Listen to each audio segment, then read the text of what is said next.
Mahogany. Mahogany, such a pleasure to see you, Countess Janine. And to cross all It's such a pleasure to see you, Professor. And to cross all this distance in this strange new global world we live in, where you can be in Bikaner at 10 p.m. and I'm in New York here at 11:30 in the morning. And I was just saying, sorry, you haven't been in Bikaner since when? I was thinking 2013, and it was in January. Today's my son's birthday, and I remember missing him while I was there in Bikaner. Beautiful, beautiful time to be. Oh, happy birthday. Boy, it gets cold. Howard, so what is yes. Set the scene for me and bring me to Bikaner. What is it like right now? How is the weather? How is life in this particularly strange and challenging times? Well, it's slightly windy. It's quite cold. You know how the monote and the sand of Bikaner at nighttime gets very cold. So, and the mornings are sunny, mid-afternoon, quite warm, but lovely in every degree. And of course, Bikaner is so much missing you, Professor.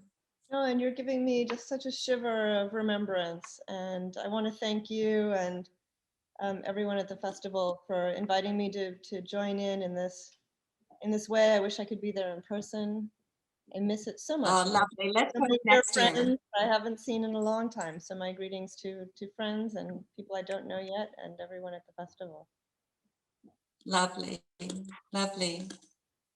So this is basically, we're just going to have an informal discussion like we've had over the years, Professor, on our knowledges of the different traditions, sanskar of South Asia. And of course, an emphasis on Bikaner, since this is the Kala Rang Raag, you know, the Bikaner Theatre and Cultural Festival. And you had actually come up with the idea that was the title of this. And if you give your, you know, a little bit of a description on your thoughts for this title of our talk today. It's always raining in Bikaner. I was remembering walking in 2013, walking through the halls and rooms of the fort. And those beautiful paintings, almost every room somewhere an allusion to rain, to clouds, to lightning. Yes. There's a wonderful panel that comes to mind of cranes sort of dancing in the air with the rain falling in front of them. Yes. Exquisite artwork and thinking about how we create worlds out of our imaginations and out of our artistry, and that's one of the extraordinary gifts of Bikaner City to the world, is this capacity to imagine a beautiful world in balance, right? Even in the depths of the desert. So you can walk those halls, and there's a way in which you can walk. I mean, I've been there in the summer as well, right? 95 degrees out, and you're walking past all that rain and those clouds and the angels peeking out of the clouds, right? And you feel cooled by that, right? And I'm in a very idealistic frame of mind these days. I hope everyone listening is feeling their idealism. I don't know what else we can do with this strange broken world we are in, but to have idealism. It's the only way out. And so I was thinking about the idealism expressed absolutely on the walls of the Bikaner Fort. And then realizing, you know, really thinking about how Bikaner made, it wasn't just a fantasy, right? I mean, Bikaji carves out this desert. Well, it was a fantasy that became a reality. Yes, he made it a reality. I mean, I don't know if you know the work of, and I don't know it in the depth that I would like to, of Anupam Mishra, but I believe his work on water management and kind of water conservation started with an area around Bikaner and studying how traditionally the desert's been managed. And it's a place of, you know, for one thing, an extremely unique ecosystem, a very beautiful ecosystem, and people figured out how to live there. They figured out how to have water. They figured out how to conserve water, how to have wells and ponds and gardens. And when you look at Bikaner painting, which is one of my favorite traditions, you know, it's a tradition that's painting. Yes, mine too, as you know. You too, I know. We've talked about this a lot. We share a love of Bikaner painting. But how Bikaner, wonderful. our nasha, our drum. Yes.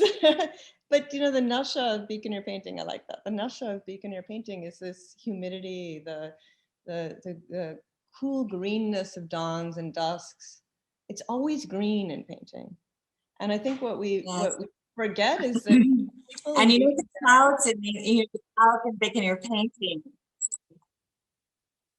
Yes, right. So many clouds, right? You never see. I mean, except maybe in a hot month, you know, in a Baramasa, you never see hot burning skies. You never see anyone sweat. You know, everyone. It's always lovely, and there's music playing. And I think what's extraordinary is that idealism. If we're thinking about idealism, that people made that idealism into a reality up to a point. There have always been struggles, and I understand that you know, I think it's in the Zenana Mahal, some of those really thick, fabulous thunder clouds were painted during a time of drought, during like a 7-year drought. You know, so sometimes we need to represent it in order to bring it and back. also a belief that the rains will return, that this will come, will always be there. That they'll return, but also that we are a part of bringing them back. Yes, yes. Right. Yesterday, I was just outside the Junagadh Fort, and the most amazing thing, do you know how in these 17th late paintings of Bikaner and into the 18th century, you get these wonderful clouds that kind of look like they're kind of like marbled, you know, that kind of cloud pattern? Yeah. The sky was just like that over the Junagadh Fort yesterday, as if it did it for the festival, that here is a Bikaner sky. This is a reality. It's not just a fantasy. It does happen in Bikaner. So it was a wonderful moment. Well, this is, I mean, that seems like a wonderful prescient, perhaps, sky blessing your enterprise. I'd love to hear a little bit more, if you could summarize for me, and maybe I know those who will be watching this are fully a part of the festival and know what's going on, but help me understand a little bit. And I hope to share this with my students, and I think that's something we're going to talk about later, is how we educate the young in what we believe in. What the festival is about. I mean, the city, I have to say, I think Bikaner is one of those rare places where it's a bit out of the way, perhaps because of the desert. You still see like these gorgeous bones, right? The gorgeous remains of an urban vision, right? Of a cultural capital in its history. Yeah, right. And it's you know, thinking about Mishra's writings about water conservation and thinking about artisans and the conversations you and I have often had. You know, these kinds of beauties, the capacity to make a garden of the desert, that comes out of healthy, extensive local social relationships. And when I look at Bikaner, I see this kind of gorgeous remains of a time when everyone was sort of pulling together to make a beautiful city. And the sort of beautiful city that, you know, you read the old travelers, intellect, this. Yes. You read the ancient, the early modern travel accounts and medieval travel accounts of people, you know, wandering around South Asia and saying, oh my God, look at the gardens, look at the palaces, everyone's eating well, the beautiful young people in the marketplace. And so you sort of get that whiff of Yes. So tell me, it sounds like there's a lot of idealism in Bikaner and a lot of hope right now. And I'd love to hear a little bit about that and share. Well, there are some great, there's some great new initiatives that are going on. And, you know, the one who put this together is Gopalji. And very fascinating. He spent quite a bit of time earlier with who became his guru, who had set up a system, kind of this micro system of really Olkan, you know, connoisseurship, and this whole way of how everything is this fantasy, but also a reality, knowing every step of process, understanding what you see, what you know, and how that comes together. So he returned to Bikaner. He's originally from Bikaner. He's a Rajput, but grew up in the inner city. You know, and when he came back, he saw Bikaner in a different light, and he thought, my city, where I'm from, it's very special, and there has to be more initiatives to conserve a revival of the culture of this region, and also all of the fine and decorative arts and the intellectualism that went with them, not just for Bikaner, but for Rajasthan and North India in general. So he started to step by step cultivate all the individuals and find out who was doing all of the things that he was interested in. And step by step, it's come to this festival. He's put together people that are involved with language, with music, with dance, art history, connoisseurship, and water management. And he's put all of this together, understanding that all of those elements are part of what created Bikaner, what created that culture here. And this is, of course, the first year it's Rang Raag for Bikaner. And anyway, as you were saying about the complicated times now, we have to do this all online. We have to have our talks like this. But it will be very important to establish Bikaner back as a cultural center. So, well, my thanks simply as a human being who loves beauty and loves Bikaner to Gopalji, and I hope we meet one day.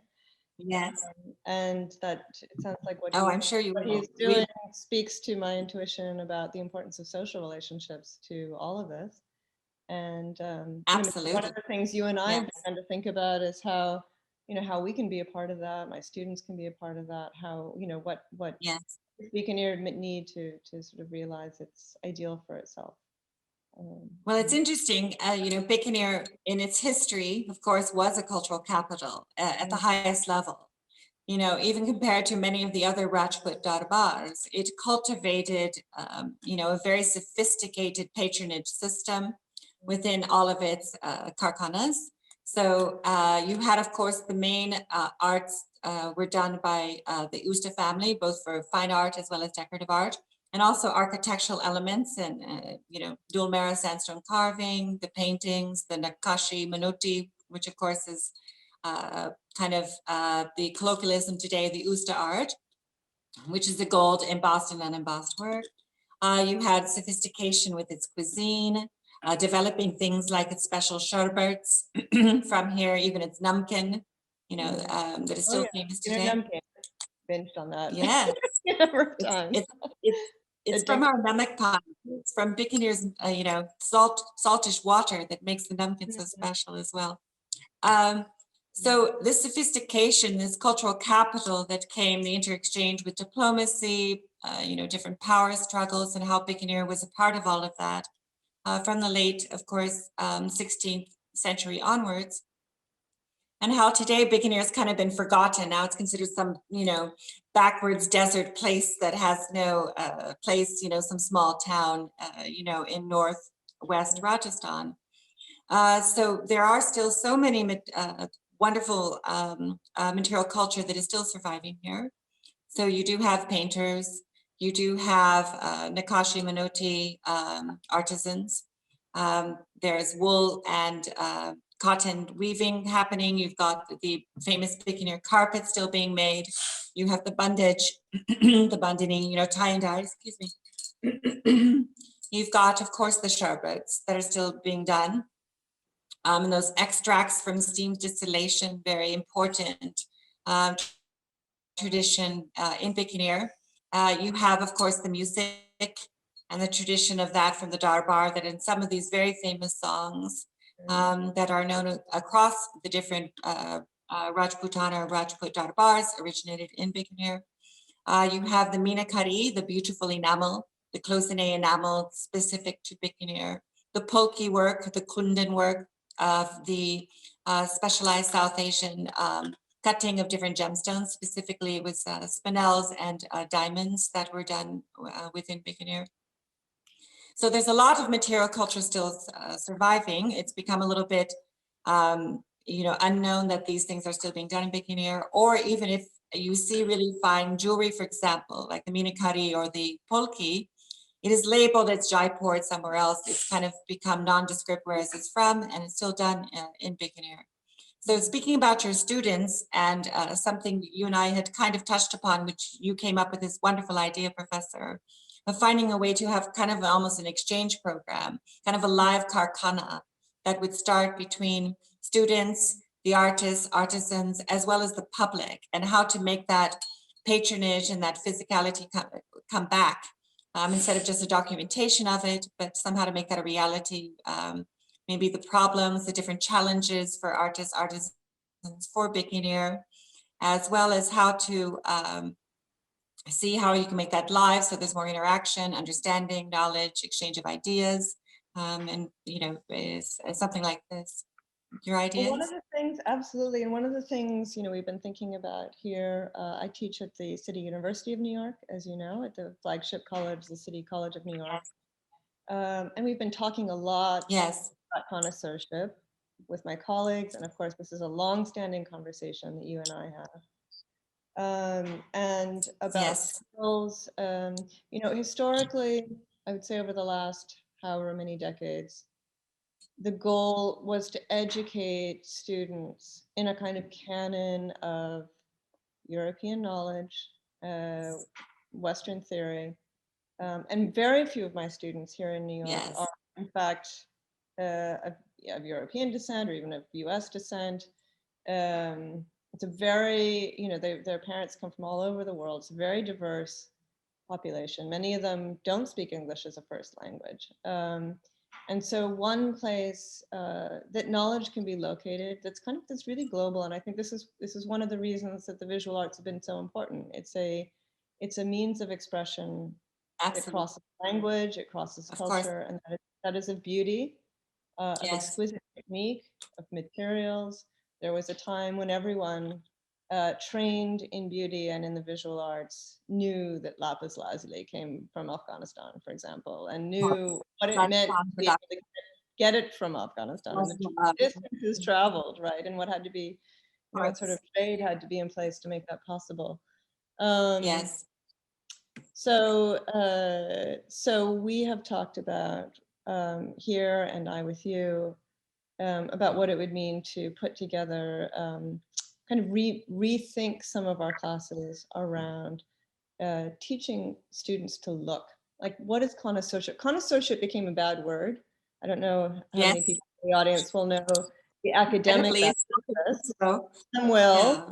right? I think you were shocked when we had early conversations about this. Connoisseurship Yes. became a bad word because I it was was unaware of this in the scholar world or in scholarship or academia at this point, that somehow something that had been in our traditions for real centuries, somehow in the contemporary context had negativity attached to it and not even really understanding what it is. So. And I think the connoisseurship that's gotten a bad name in the academy is a little different from the connoisseurship with which you are trained, and that you and I are talking about right now, about bringing those skills back. It did involve a kind of reduction of the work of art to date, style, artist, kind of turning it into a finance commodity, so that it becomes enough to say that a work of art is or is not by, say, the marvelous Such and such. Bikaner master Ruknuddin. It's enough simply to authenticate it, and of course that's very important to be able to see those distinctions. Yes. When is it a fake and when is it not? Is something we certainly all care about, but that's enough, right? To date it, to know what it is, to put it on a wall, and then stick that label on it. And so that kind of connoisseurship that reduces beautiful objects to these labels, things on a wall. This kind of commodity, something you buy and sell, purchase it for a rupee and sell it for 2 or whatever. And there's a lot of that, whether it's here in New York or in India. That's a work by Bikaner.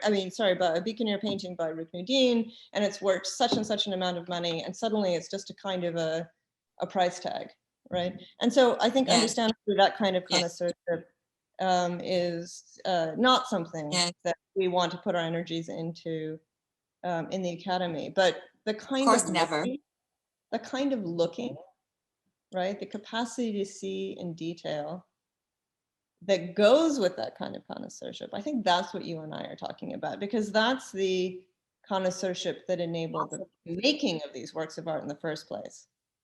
And so for my students, Yes, and you had great connoisseurs, great connoisseurs who patroned and created the patronage culture to be able to, they had exceptional knowledge, they had taste, aesthetics, they had the financial backings, they were exceptionally cultured, and they were able to then to also kind of guide artists and artisans into this really refined world. And then the talents, extraordinary talents of these different artists and artisan families, that combination, of course, made an explosion that created some exceptional art for centuries. And so both sides did have that eye. They did understand what they were seeing, what they knew, all those details, all those sublime little teeny points that a lot of people would miss this type of connoisseurship.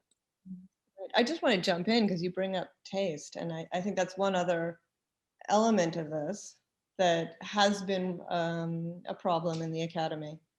That for a very long time, good taste meant was quite Western oriented. And for years, you know, as definitely. There's only a particular aesthetic taste. If it's not in this box, it's not a taste. Right. And so for years, as a scholar of South Asia, I had to deal with, you know, quite sophisticated colleagues, not understanding why the colors are so bright in South Asian painting, not understanding, you know, just really. And why is it three-dimensional? It's not good taste. They paint three-dimensional. Right. And a number of times I've been asked why they don't use 3 dimensions for one. Why is the face symmetric? It's supposed to be symmetrical. Right. And so taste is also quite reasonably, taste as something a connoisseur brings to the arts, quite reasonably questioned, I think, in the academy, because it's been a way of being of kind of excluding what should and should not be studied, and has been implicated in a quite Eurocentric. A prejudice toward what, also Eurocentric prejudices toward what is considered beautiful, or how should this be made, or this symmetric is needed in all of this. So there was that Eurocentric prejudice toward the Western culture, looking at cultures that they didn't understand. They didn't understand the aesthetic, they didn't understand that beauty, and then kind of doing a conjecture or judging it in a very different way than, of course, the people who understood what it is and created it.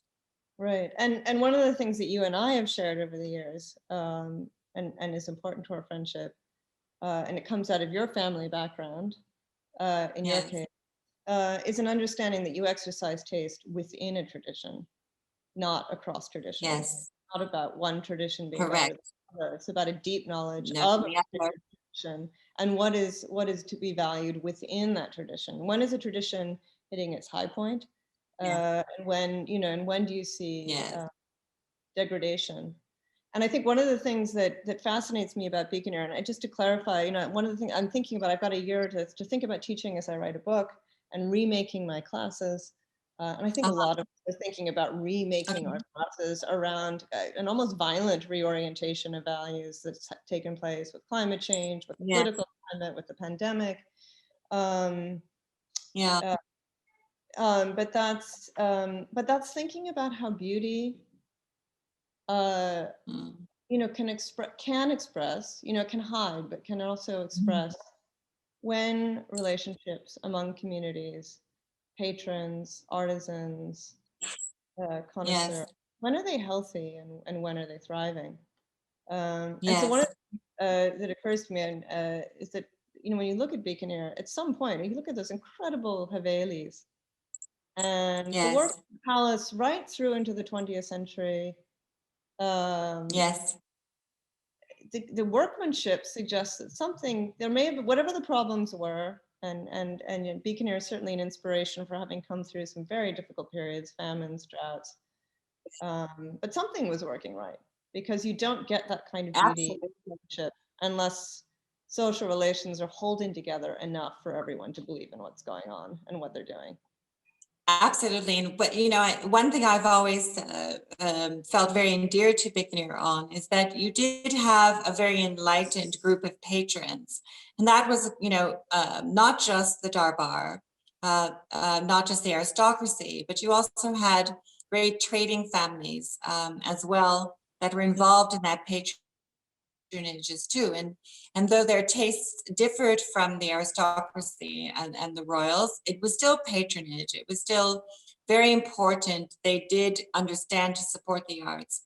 You have this in other communities, the Jains as well. And you have the artists and artisans that are actually producing things for all these communities. And all of Bikaner is working in this one beautiful symmetry together that, you know, our kingdom, our city supports this type of intellectual thought, this type of beauty. And so unlike many other Rajput darbars or kingdoms, Bikaner did last, you know, quite into the early 20th century with all of this, where in other areas it had already, you know, started to quite disintegrate. Bikaner kept going. There was great patronage into the 20th century. And like you said, and that is quite extraordinary, not just for anything to do with, you know, a kingdom or this and that, but just the psyche of Bikaneris, people from the land of Bika, that they did have this collective understanding. Well, can you maybe for our students and viewers at our end and the viewers there too, maybe just single out one of the mediums currently patronized in Bikaner, whether it's namkeen or sharbat or the carpets or the shawls, and give us a sense of the various relationships. I mean, as you point out, it was a collaboration in Bikaner in the past among the artisans, the people of the city, the saints, the merchants, the aristocracy, everyone working together. You know, we're now unfortunately living with the consequences of money, you know, kind of having an extraordinary degree of power over our lives, and it's enormously eroded our relationships. And those powerful families have left Bikaner, right? And so if you could give us a sense of just taking one of those mediums, as I said, and what relationships sustain it. And how you envision that, you and people there like Gopalji envision building those relationships and strengthening them in order to make those mediums. Right. Well, it was interesting just yesterday evening. So Adiraj Bana, myself, you're also your good friend, Chotu Bana Harsh, and we went for a lovely evening. And we met for a few hours Sunil Rampuria, who owns, you know, of course, a well-known heritage hotel and this and that. So you were saying about how many of these people had left Bikaner. Well, there's one individual that is from a community outside the Darbar. He is from a trading background or something, but he loves Bikaner and he's committed to Bikaner. And so that is one very powerful, wealthy family that has stayed in Bikaner and continued to patron and such. So, of course, there are members of the aristocracy, as well as you have the different tradesmen that are, of course, still in the city trading. You know, you've got the Polki, you've got the Minakari, and all of this. I would say that if you wanted to say an overall production, you know, there's a lot of the cotton and wool production that is still weaved within the Bikaner region. So that's quite commonplace. That's still in demand, is still being patroned, and that goes from every level, from the top level downwards. You also have a very good the bandia. You know, you've got the bandage, the tie and dye. That still is very patron. There's a huge area of the old city that is still committed to that dyeing. If you want to go into the finer arts, you know, then the decorative arts, you know, this Nakashi Minoti, even though at this point, a lot of the Nakashi Minoti, which is known again just as Usta art presently, is not at the level it was historically. We've patroned pieces over the years that are exceptional and really high quality. Generally, they are more of a medium quality at this point, or more for a decorative purpose instead of exceptional artworks. But they are still being patroned. And so, however you want to look at that, there are individuals who understand that that is something to patron. So that's still fairly strong with a few of the Usta artisans that are still practicing the Nakashi Minoti. So I'd say those are the things that are probably surviving the best. I mean, if you are a Bikaneri, of course, the sherbets and such is famous here. You've got Bella, and which is the Palmarosa in English. You've got the Chandan, you have Pan, you have Beetle, you've all of these Chandan, the sandalwood extracts or something, and that's famous across. Thinking of how accept special Bikaneri. That is something patroned by default because people just love the taste, so they don't know they're patroning something that's very Bikaner in its history. Right. But it is surviving well. Well, let me dive in for a moment, because one of the things that I love, and I wish we had, yeah. Can you hear me? We're breaking up a little bit on your end. Am I breaking up on my end? Are we okay? I saw we were breaking up, so let's see. Go ahead, let's see. One of the things I've loved in our conversations with you and that you've brought, we brought to my students, is when we have an object and you go into the real concrete kind of sensual details of like what makes, how is it made, what's it made of, what, how do we discern the quality. So let's take Nakashi Minotti, because of course that's close to the world I study most, the paintings and brushwork of the Usta artisans. And again, thinking about relationships. Yes. So, so I'm going to ask you two things. One, is there a way you can kind of, shall we say, paint for us in words what makes a very high quality Nakashi Minotti versus the kind of thing that you're seeing often in the marketplace? And then stepping back, what does it take in relations among those who make and buy and so forth, support the making of this particular craft, let's say fine art, not craft. Yes. And and so what, so to sustain the highest level of workmanship here, like what's required, and is that in place right now? And I think probably a key piece here, as you and I have talked about, is the person who wants it. I mean, if no one wants it, it's not going to be made. Right. One of the things you and I have talked about a lot with my students as well is that when people who are buying things do not have an eye for how, what good quality is, what the processes are, when they can't tell the difference between a man-made object, I mean, a machine-made object and a beautifully handmade object, then you don't have the buyers, right? And that is a crucial piece of the puzzle here. So maybe if you could kind of bring this to life for us in words around Nakashi Minotti. And remind us, because I think students won't know what Nakashi Minotti is. So maybe start by just describing it for us. Okay, so Nakashi Minotti. Nakashi would be an unembossed gold object. And I was in a discussion for a panel discussion for the festival with Adiraj Singh Devara, who, as you know, I've mentored for years in the fine and decorative arts. And we were discussing Nakashi Minotti, and our discussion was on Manot, this very fine dust that built the Jawahar, or the jewel of Bikaner. So Nakashi is unembossed. It's just a plain gold that is without, raised or such. And then the Minotti is the embossed part of an object. And we could just pause for a second, because I could bring one of the objects we were discussing so it could be seen better. Okay. Yes, so I'll just bring one, just a moment. In fact, I think I have one here too. Okay.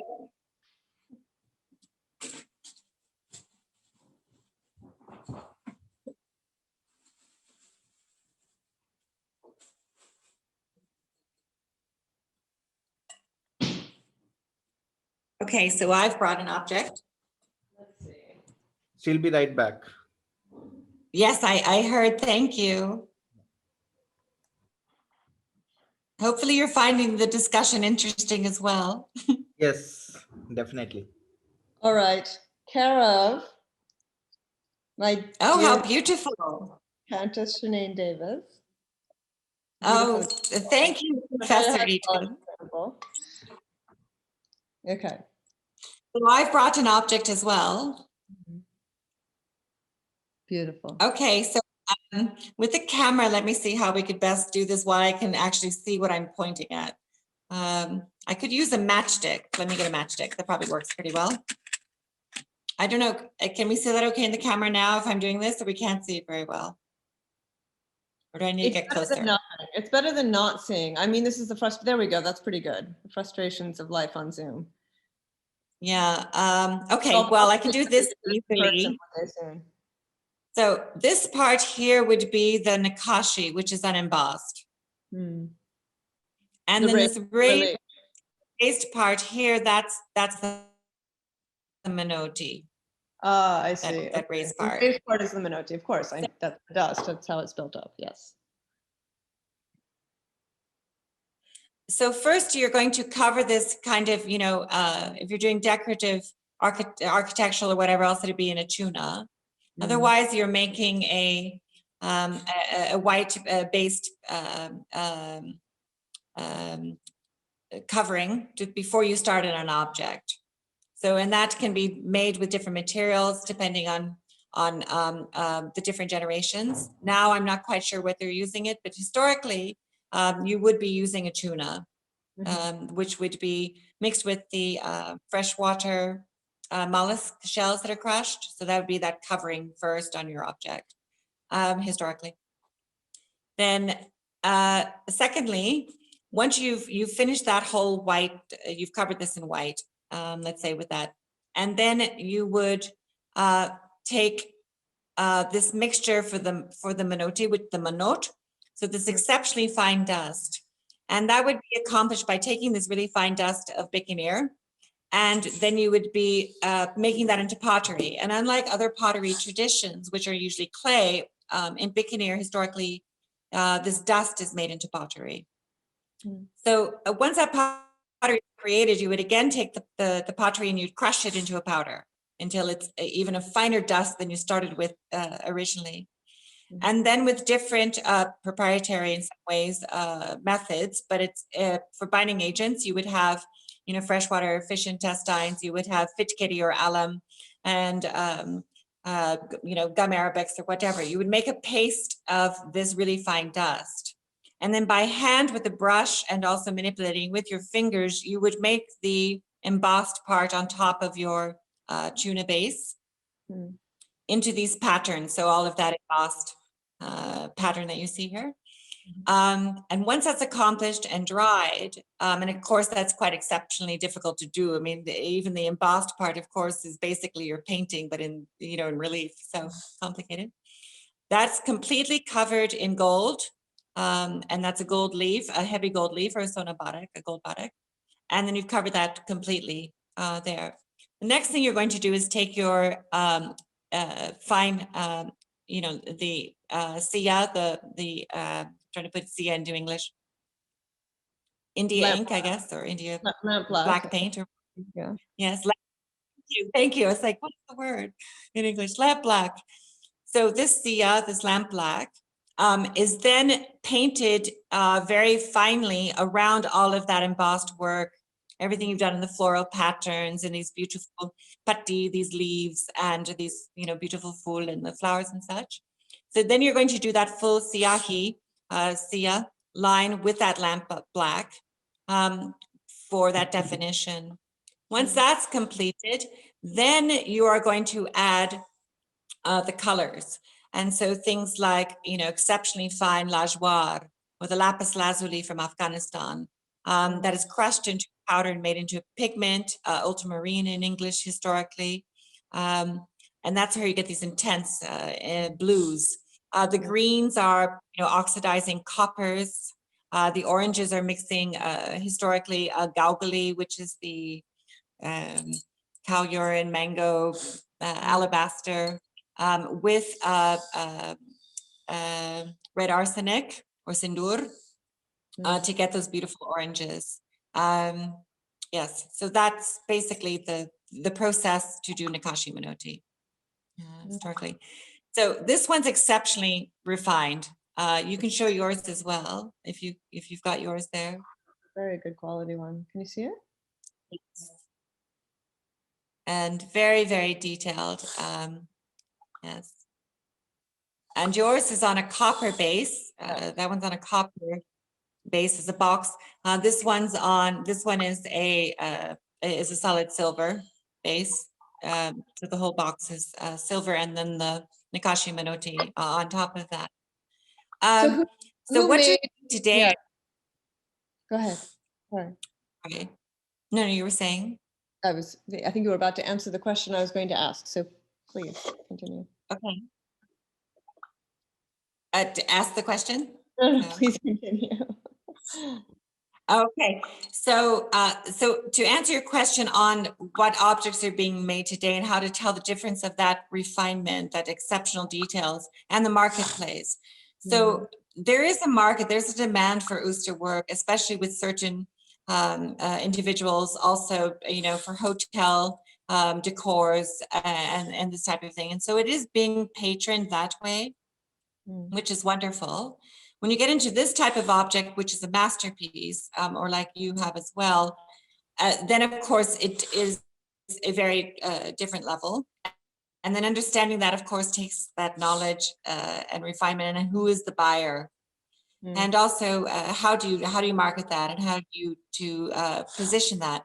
So what I think is interesting on this point is when you're speaking about the decorative arts, where the world today has become very whatever you want to say, fine art centric.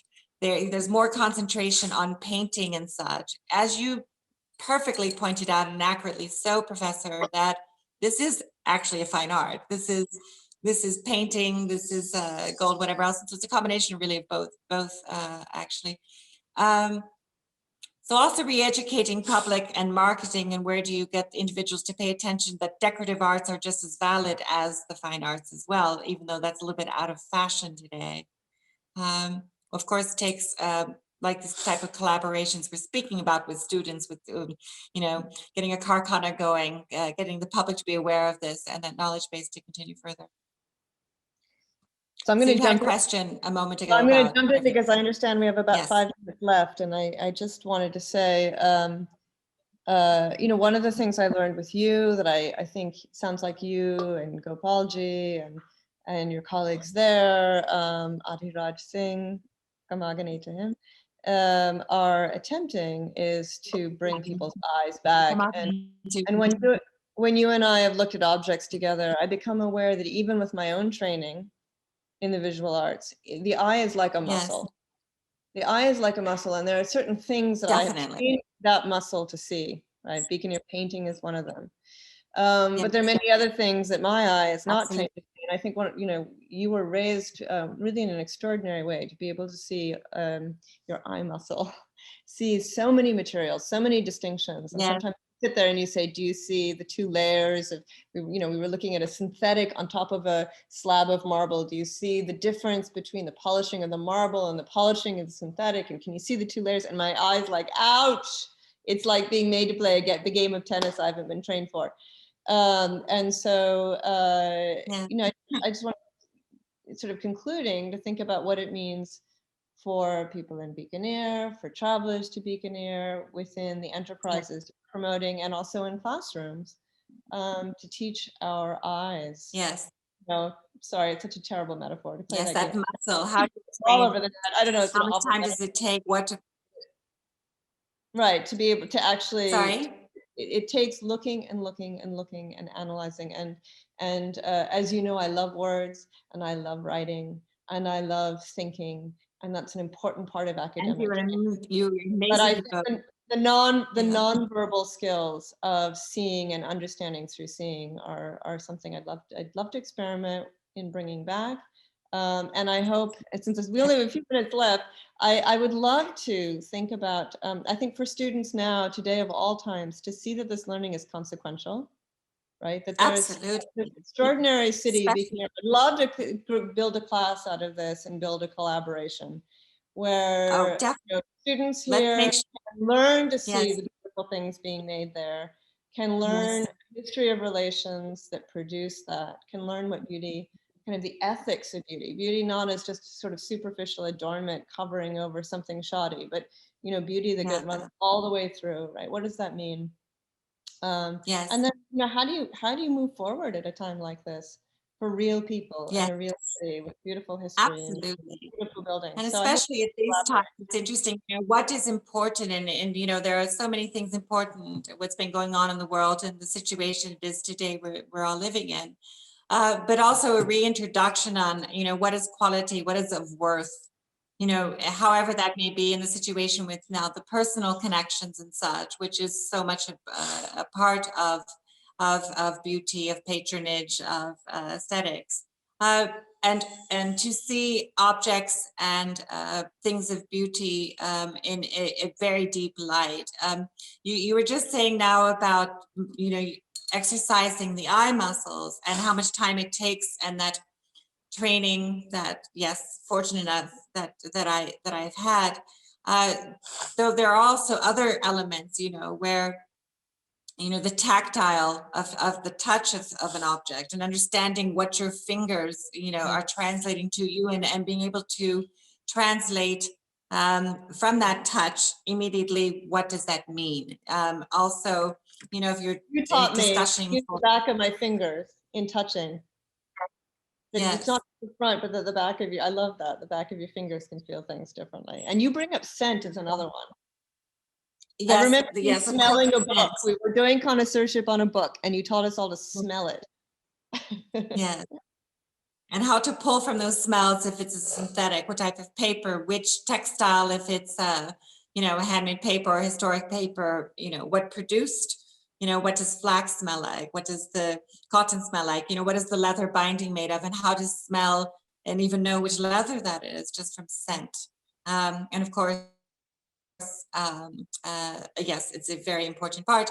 And when you are using the tactile, it's often better to close your eyes, for example, to train yourself. Like, how do you train your eye muscles? How do you train your touch as well? Which fingers and which points are more sensitive?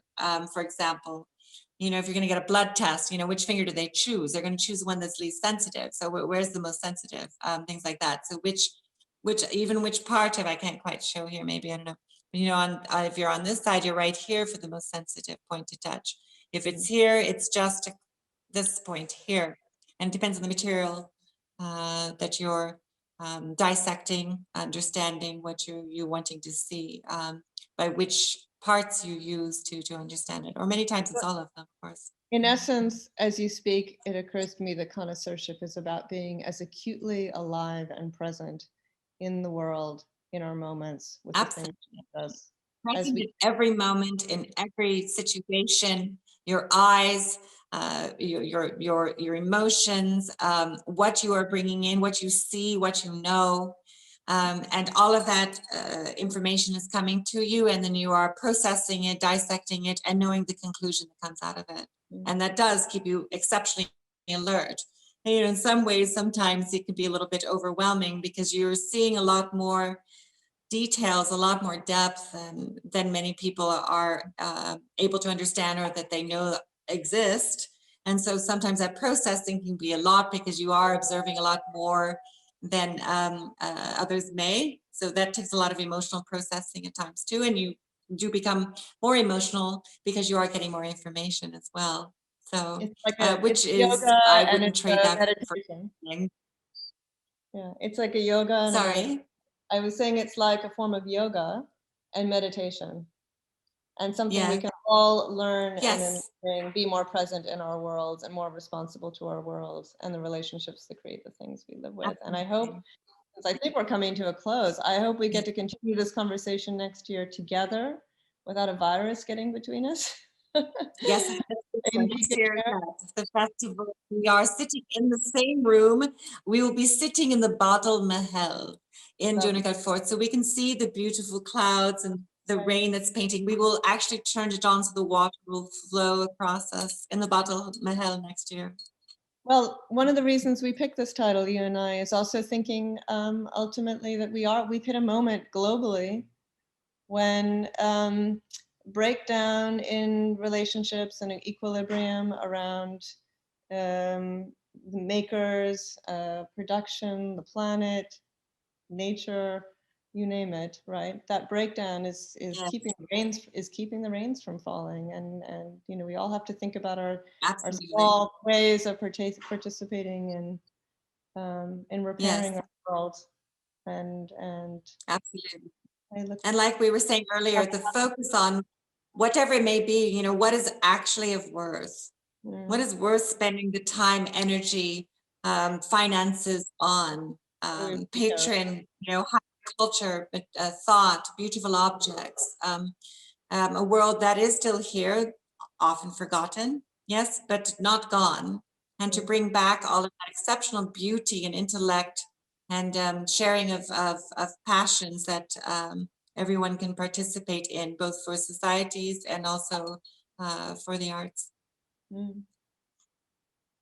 Well, this has been such a pleasure. Such a pleasure.